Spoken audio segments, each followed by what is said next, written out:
Hello, and welcome back to another episode of Night Vision. I'm Samantha.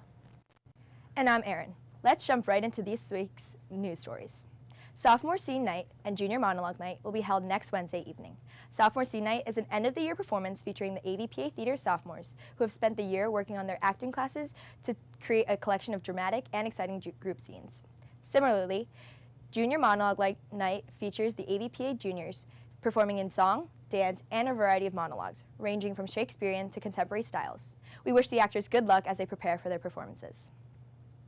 Yesterday, our student council held a pep rally where we cheered on our spring sports and academic teams. The pep rally also featured a performance from the BCA Dance Club and a game of Family Feud, which resulted in a win for the teachers. Senior Commitment Day, typically held on May 1st, is a day for seniors to wear their merchandise of college of choice. This year, the Senior Class Council announced that Senior Commitment Day has been moved to Monday, June 3rd, due to delays in college processes. Seniors, make sure to mark this day on your calendars and rep your school. The PPO picnic will be held on May 18th. Club leaders can register for a tabletop display, activity, or fundraiser to advertise their club to incoming students and parents. The last day to register is May 12th, but tables are distributed on the first-come, first-served basis. Check Outlook for more information. Earlier this week, DECA Nationals were held in Anaheim, California. 35 BCA students attended the competition, and 10 students placed within top 10 for their events, with one student placing first place.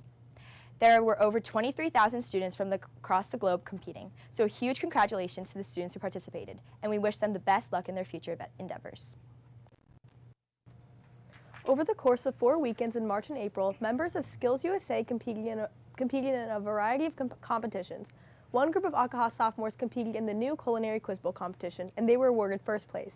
Here with us today are Kipra Graywall and Sophie Kim to tell us about their victory. Hello, thank you both for joining us today. Thanks for having us. Can you first walk us a bit through your competition? So Skills USA decided to do their competitions a bit differently this year. Like you said, they were held over 4 to 5 consecutive Saturdays starting in late March, and the most recent one was 2 weeks ago.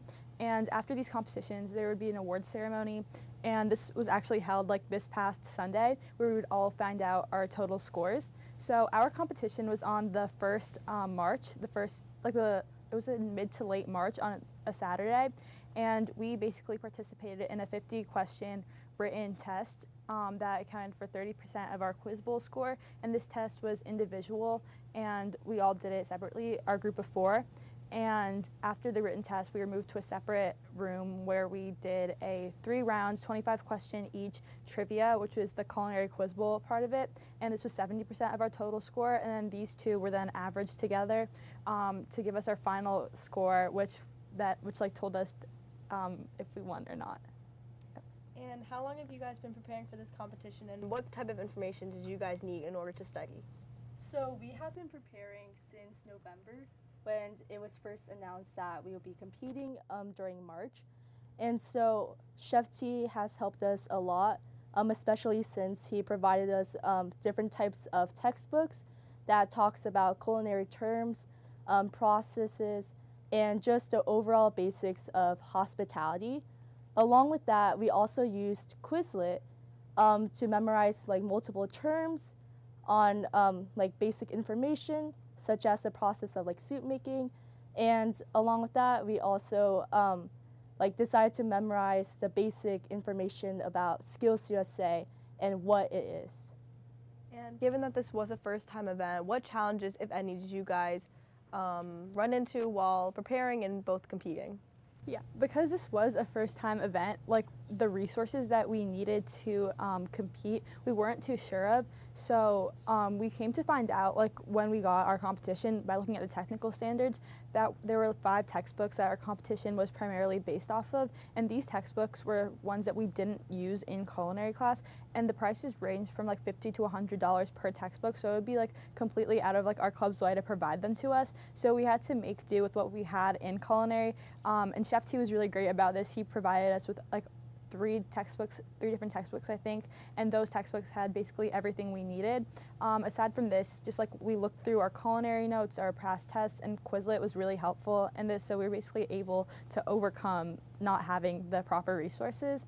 And on the day of the competition itself, there was issues in how to figure out how I think there's 9 to 10 groups competing with 4 people each, so 36 to 40 students would be able to fit in one room and view like a screen which would show the competition questions, so they had to troubleshoot during the actual competition as well. And how did you guys celebrate your victory after winning first place as a team?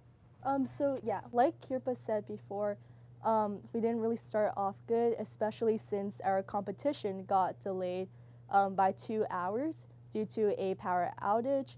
Along with that, during our competition, there was a carbon monoxide poisoning, which caused all of us to go outside and just stand in the rain for like about an hour. But overall, we felt pretty confident. We worked well together, and everything we memorized really like worked out towards the end. And so after the competition, Mr. Alshin, our advisor, he took us to Chick-fil-A and we celebrated over milkshakes and fries. And finally, outside of competitions, what else does Skills USA do as a club? So Skills USA basically operates on a framework of 3 essential elements, and one of them is primarily community service based. So a lot of the stuff we do has to deal with community service, either like in the school or outside of the school. Like examples of stuff we've done for the school, like in past years, we've helped the ABPA haunted house by making truffles to fund the actual haunted house. And this was something we did during Skills USA and during our free periods as well. Like I know we did that last year. And we've also volunteered in food pantries and shelters in order to help food insecurity. And even in our club, we held a can drive for members of Skills USA to donate cans, which would then be donated to a food pantry in Teaneck, which members of our chapter have been doing a lot of volunteering at. Well, thank you both for speaking with us today, and once again, congratulations. Thank you. This has been Night Vision, your go-to television show for BCA news, highlights, and more. I'm Erin. And I'm Samantha. Thank you so much for tuning in. See you next Friday here on Night Vision.